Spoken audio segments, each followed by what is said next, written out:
Oke, sekarang adalah hal terakhir yang kita lakukan sebelum kita mencoba konfigurasi VPC yang tadi telah banyak kita buat. Oke, pertama kita pilih VPC yang tadi kita buat. Saya naikkan dulu ke atas.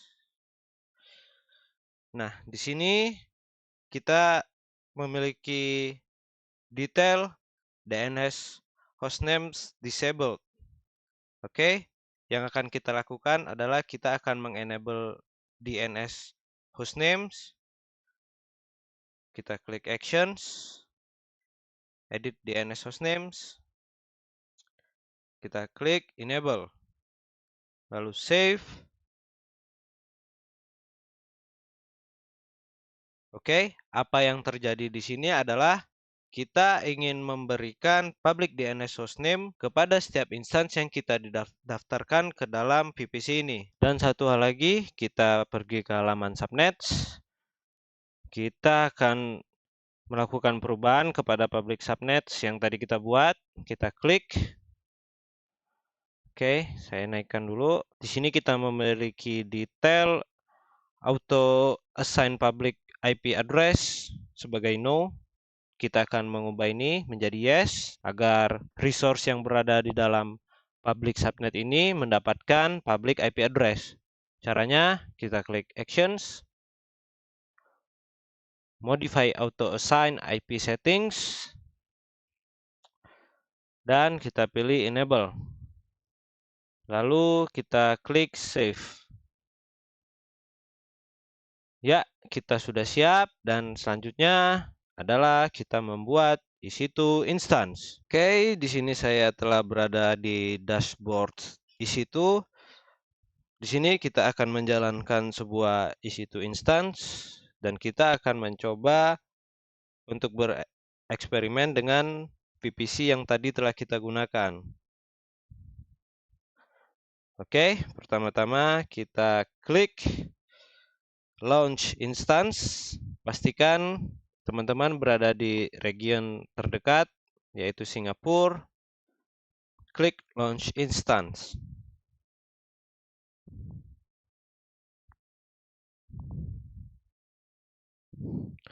Pertama-tama kita akan memilih AMI atau AMI. Kita pilih saja Amazon Linux 2 karena ini free tier eligible, dan ada beberapa lagi Red Hat dan SUSE dan Ubuntu.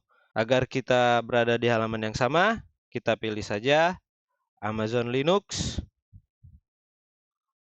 select, lalu pilih T2 Micro, lagi-lagi karena free tier eligible, karena ini hanya untuk testing purpose.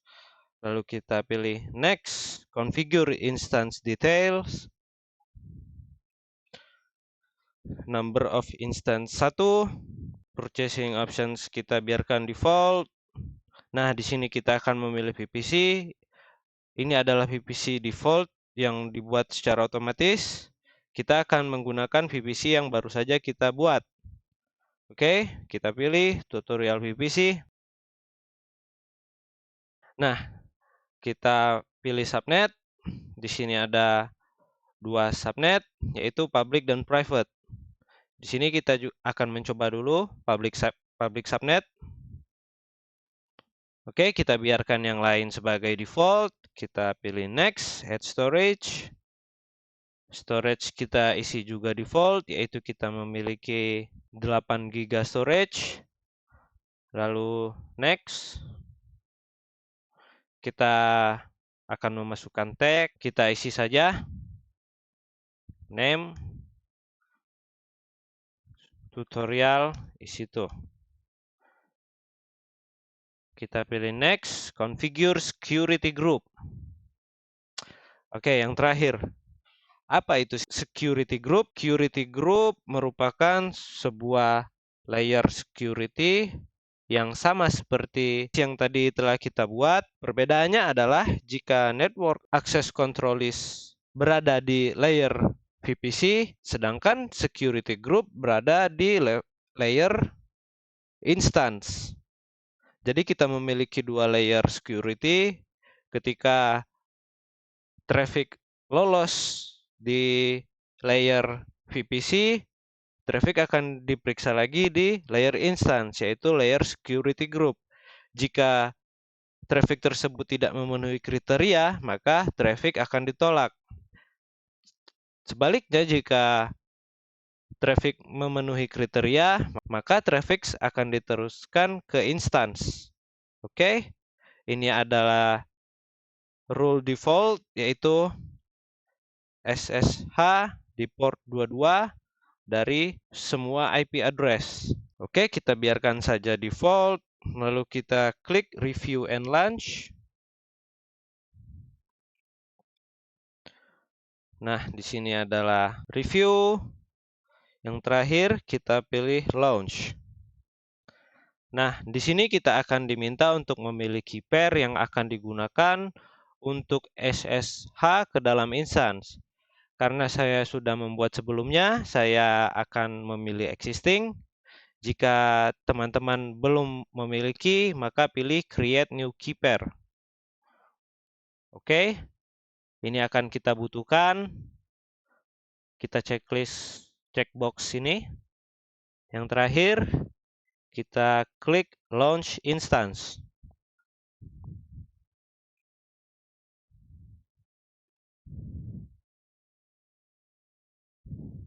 Ya, setelah selesai, kita klik view instance. Instance kita akan muncul di sini. Ini adalah instance yang baru kita buat dengan instance state running. Bisa kita klik. Dan sebelumnya kita akan beri nama, yaitu public instance.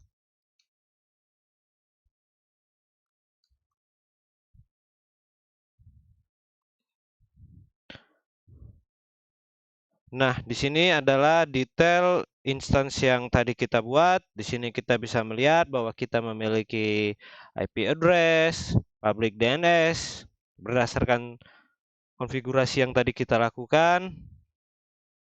Di sini instance type, dan details yang lainnya. Oke, lalu yang akan kita coba lakukan adalah kita akan mencoba koneksi ke dalam instance ini dengan menggunakan terminal.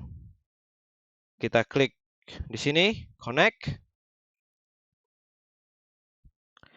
Ini adalah instruksi untuk connect melalui SSH client, dan saya akan pindah ke terminal saya.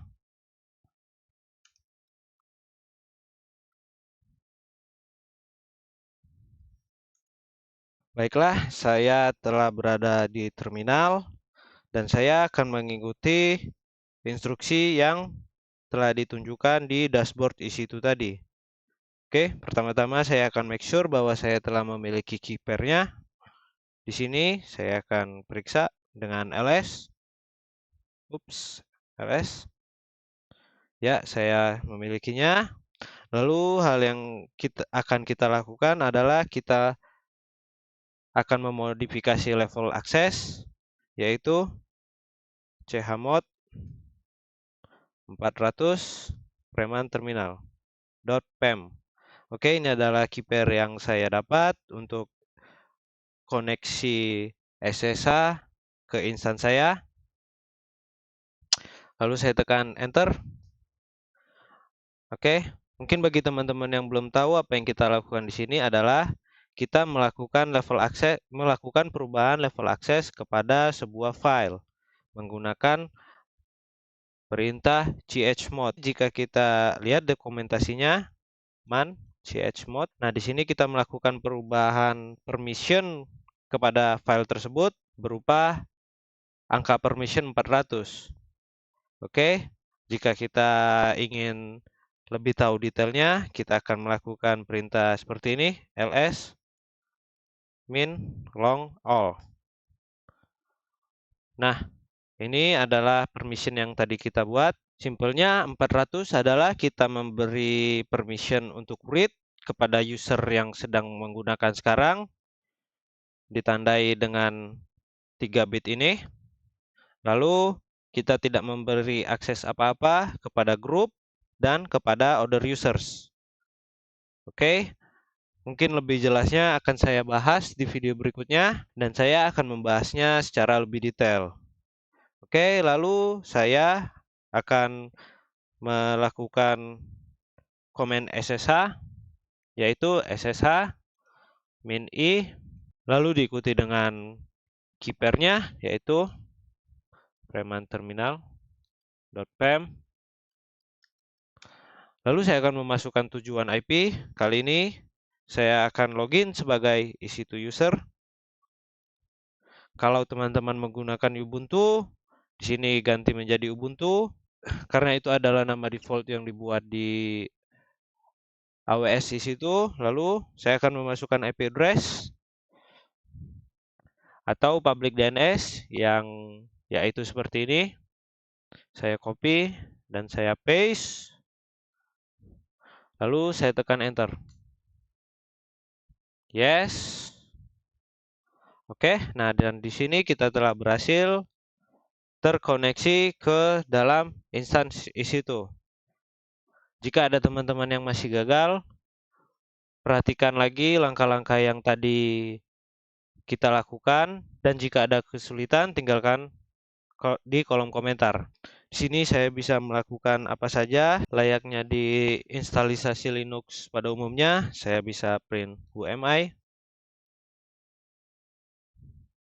Ya, lalu hal selanjutnya yang akan saya lakukan adalah saya akan mencoba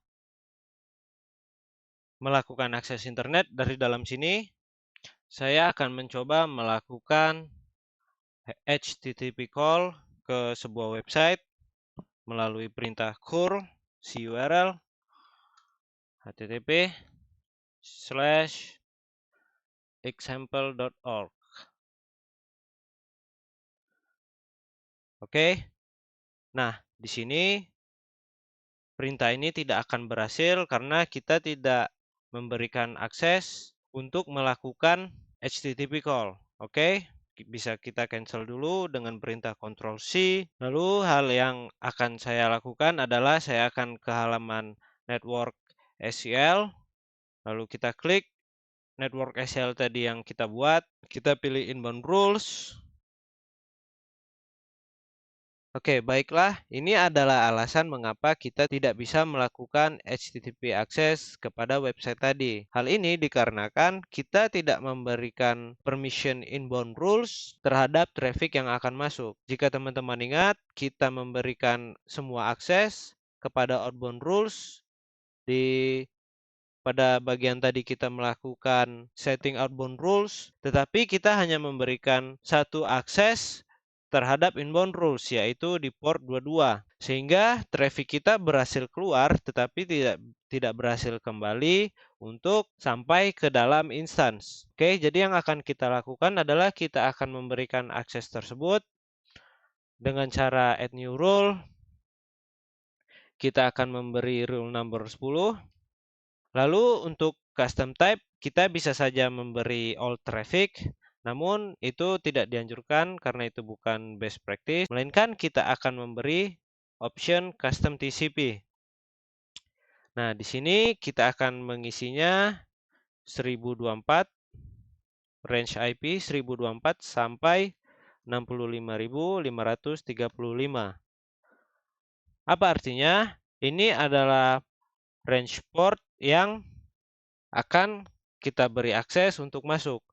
Oke, lalu setelah selesai, saya akan save change. Dan saya akan mencoba kembali melakukan HTTP call. Saya ketik perintah yang sama.